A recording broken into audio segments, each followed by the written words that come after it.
दोस्तों यहाँ पर हमारे पास एक क्वेश्चन है और इसका ये फिगर गिवन है। क्वेश्चन मैं आपको समझाता हूँ। In quadrilateral A C B D एक क्वाड्रिलेटरल है। A C is equal to A D है। A C is equal to A D. Okay, ठीक है। A B bisects angle A B जो है इस एंगल को बाइसेक्ट करता है, तो इसका ये मतलब हुआ कि ये और ये इक्वल है। ओके, तो यहाँ पर ये और ये इक्वल हैं। Show that triangle A B C is congruent to triangle A B D is congruent to triangle A B D. यानी हमने बताना है कि ये ट्राइंगल और ये ट्राइंगल आपस में कॉन्ग्रुएंट हैं, they are congruent to each other. What can you say about B C and B D? तो बी सी और बी डी के बारे में आप क्या कह सकते हैं, ये तो चलो हम बाद में बताएंगे। जब कॉन्ग्रुएंट प्रूव हो जाएंगे तो उसके बाद फिर ये इक्वल आ जाएंगे, ठीक है। खैर, तो पहला काम ये है, हमने पहले ये करना है कि इन दोनों ट्राइंगल्स को कॉन्ग्रुएंट प्रूव करना है। और हमेशा मैं क्या कहता हूँ कि लिखने से पहले क्वेश्चन को सॉल्व कर लो, माइंड में सॉल्व कर दो या रफली सॉल्व कर दो, जिससे कि आपको एग्जैक्टली आइडिया हो कि लिखना क्या है। तो ये दोनों ट्राइंगल्स कैसे कॉन्ग्रुएंट होंगे? तो यहाँ पर क्लियरली आप देख सकते हैं कि ये साइड और ये साइड इक्वल है, ये एंगल और ये एंगल इक्वल हैं, और ये वाली साइड दोनों के लिए कॉमन है, इस ट्राइंगल के लिए भी और इस ट्राइंगल के लिए भी। तो साइड एंगल साइड से ये दोनों ट्राइंगल्स कॉन्ग्रुएंट प्रूव हो जाएंगे, और उसके बाद फिर सीपीसीटी से हम इनको इक्वल प्रूव कर देंगे। समझ आ गया कि कैसे हम इसमें आगे बढ़ेंगे? तो हम लिखेंगे कि इन ट्राइंगल जिनको हमने कॉन्ग्रुएंट प्रूव करना है, एक है ए बी सी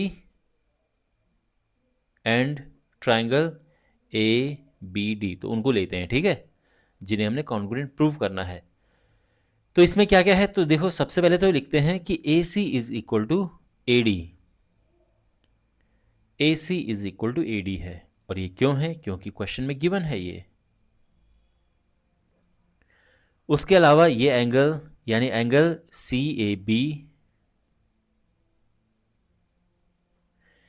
इक्वल है एंगल डी ए बी के, है ना। ये और ये इक्वल हैं। रीजन क्या है? रीजन है कि ए बी बाइसेक्ट्स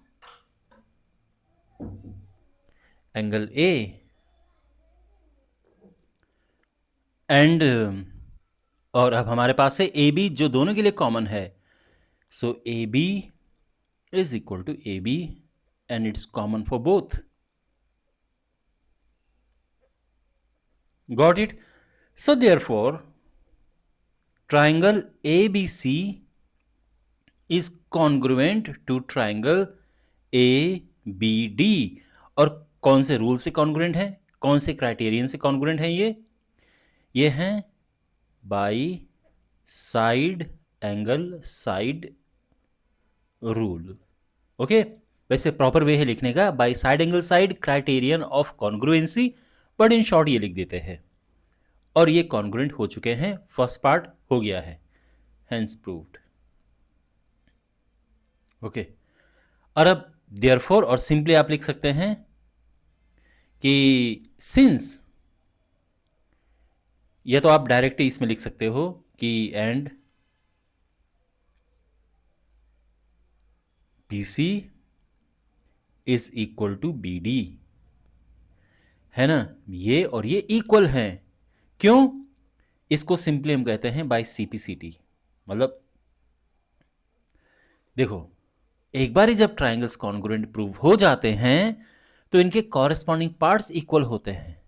मैंने इंट्रोडक्शन वीडियो में आपको सीपीसीटी अच्छे से समझाया था, मैं फिर आपको बता देता हूं इन शॉर्ट कि सिंपल आसान भाषा में आप ये समझो कि इक्वल एंगल के सामने की साइड इक्वल होंगी और इक्वल साइड के सामने के एंगल इक्वल होंगे, और इसको हम सिंपली कहेंगे CPCT, corresponding parts of congruent triangles.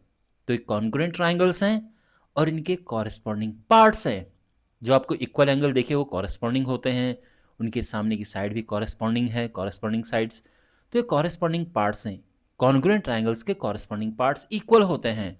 So therefore BC is equal to BD, और हम लिखेंगे सीपीसीटी, सीपीसीटी से ये कॉन्ग्रुएंट, सीपीसीटी से इक्वल हैं। ठीक है, तो आई होप आपको ये सोल्यूशन समझ आ गया होगा।